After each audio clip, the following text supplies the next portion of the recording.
Great morning everyone! Welcome to another EDJ Open House Tour. Guys, nandito po tayo ngayon sa Sun Valley Estate, dito po sa Antipolo City. Ito yung bagong ipipicture natin ngayon. Two-story, single house and lot. Meron siyang 424 square meter of lot at ang floor area more or less 300 square meter po ito. Tara, samahan nyo ako. Ikutin natin itong house and lot. Dito sa side na to, may 4-car carport ka. At dito, ito yung iyong right easement papunta dun sa inyong backyard. At ito naman po yung balcony. Yung taas po nito, yan po yung master bedroom. At ito yung main door, papasok po sa loob ng house and lot. Pero bago tayo pumasok doon, imagine mo guys, sa isang house and lot dito sa Antipolo City, meron kang huge front yard. Napakagandang i-landscape nito. Or pag mayroon kayong mga occasion, talagang maluwag. At dito naman po, ito yung left easement. Imagine nyo, napakaluwag ng house and lot. Papunta po yan doon sa backyard ninyo. Pasok muna tayo sa loob, saka natin tingnan yung backyard naman itong house and lot.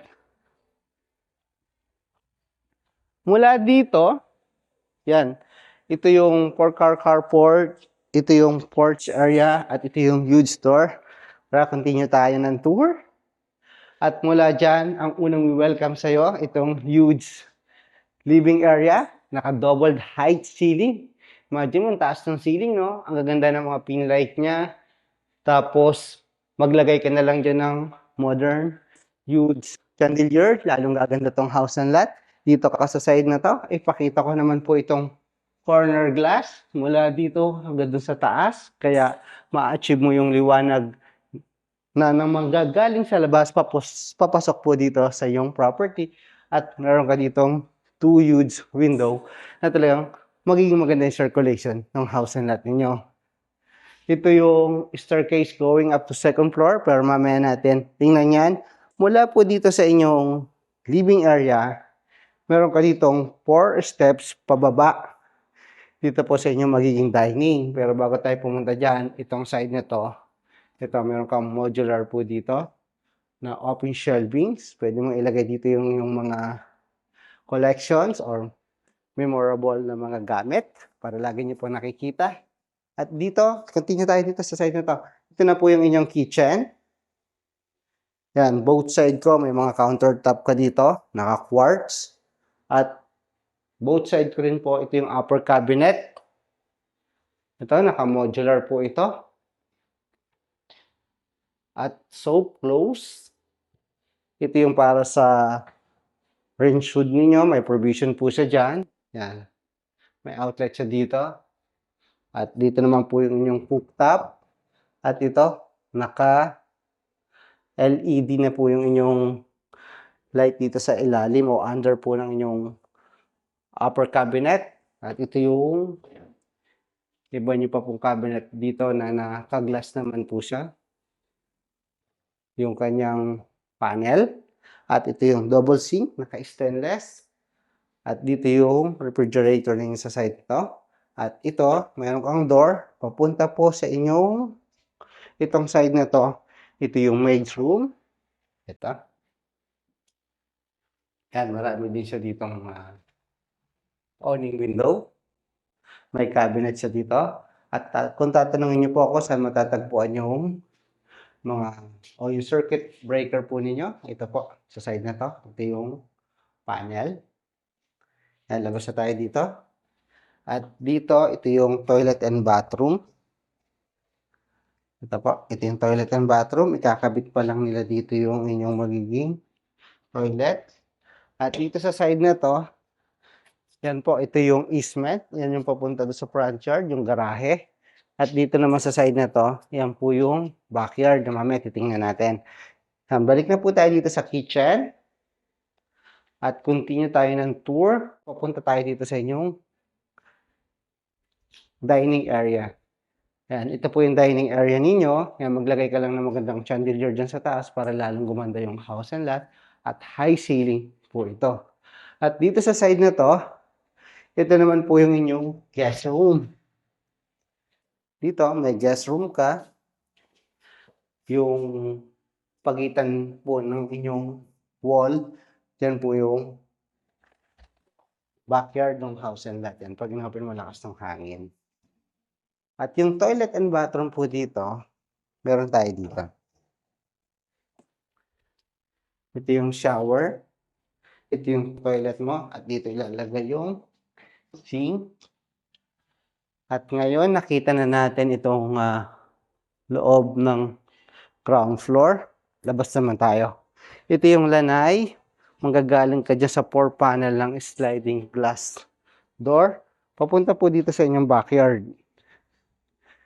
Yan.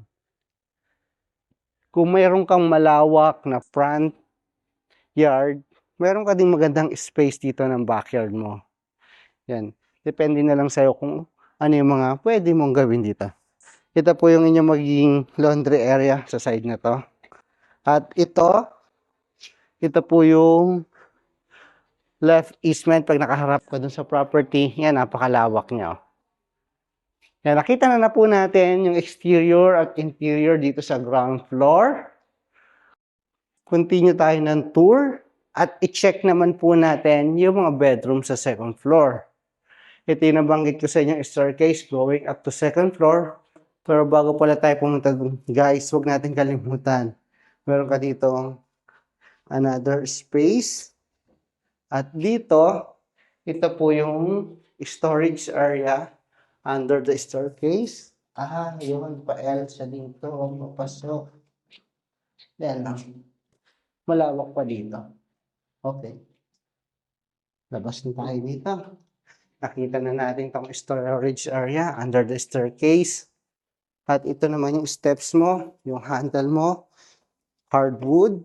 Yung steps mo din dito, hardwood din. At yung riser mo, concrete. Yan. Maganda yung hagdanan niya, no? Naka-senorita steps po siya. At yan, welcome dito sa second floor. Meron tayong 3 bedrooms dito. Ito yung master bedroom.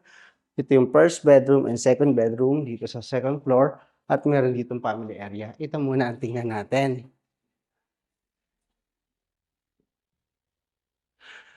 Unang mapapansin ko pagpasok ko dito, siyempre marami siyang mga windows at glass. Ganda rin ng ceiling niya. At mula dito, meron kang magandang view. Kita mo dito yung golf course.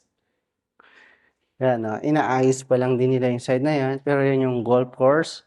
At meron sila dong lagoon. Dun sa side, ito yung para sa outlet mo, sa TV console mo. At dito guys, ito naman yung inyong walk-in closet. Yan, ito yung walk-in closet. Tapos dito yung toilet. Toilet. Yung brand niya, Toto. At dito naman yung magiging sink. At dito yung shower.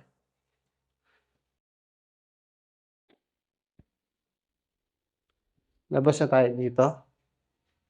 At next naman natin, yung bedroom 2. Yan, sa bedroom 2, facing pa rin itong side nito sa backyard ng house and lot. Yan, makikita mo dito yung backyard ng house and lot mo. Ang ganda nito pag nilandscape itong side na to kasi malawak siya. Tapos dito yung sa mga outlet mo, dito yung sa TV console. Meron ka ditong 4-panel ng cabinet. Yan, naka-modular. At meron kang drawer dito na 2. At next natin, itong pinto, yan, papunta dito sa toilet nyo. Ito yung shower. Partition nyo. Yung toilet, yung brand is Toto. At dito naman guys, yung sink. Nakita na natin yung first and second bedroom dito sa second floor. Next natin, itong family area.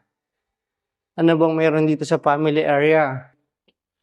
Bukod sa high ceiling ito at maganda yung ceiling niya, dito ka, makikita mo agad dito yung inyong living area at naka-doubled height ceiling at meron siyang provision mo for chandelier At marami siyang huge fixed window na makikita mo talaga yung ganda ng mga bundok dito or yung kapaligiran.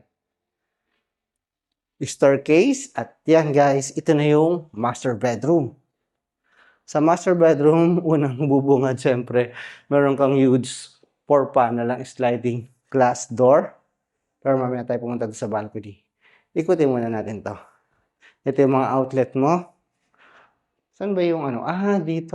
Pwede dito yung bed sa side na to. Kasi nandito yung dalawang outlet. At dito naman yung yan, sa TV console mo. Ngayon, next natin. Ito yung walk-in closet. Naka-L type siya. At dito, ito yung sa sink, yung toilet mo. At ito yung shower. Okay. At yan, nakita natin to. Tingnan ko yung balcony. Dito tayo. Kasi, yan yung sliding. Maganda yung glass niya, no? Floor to ceiling. Ganito yung magandang ipalagay doon sa, sa bahay. Yan guys, oh. Mula dito, yan makikita mo dito. Side na to. Tapos kita mo yung front yard mo na ang lawak-lawak niya. Sa mga naghahanap po ng ganitong klase ng house and lot dito sa Antipolo City na meron siyang 424 square meter of lot. Tapos ang ganda ng frontage niya. Yung bahay mo, more or less, nasa 300 square meter po ito. Meron kang 3 huge bedrooms at family area. At meron ka rin po ditong guest room. At yan, may 4 na garahe ka dito. And thank you po sa lagi niyo panonood ng aking YouTube channel. At kung gusto niyo po itong makita ng personal, pwede niyo akong tawagan at sa number na to para makapag-schedule tayo ng site viewing o site tripping para makita niyo po ng personal. And please don't forget to like, subscribe, and hit the bell button for notification para lagi kang updated sa mga bagong pinipicture na property dito po sa Rizal area and Metro Manila. Thank you and God bless. Kita po tayo sa susunod kong video.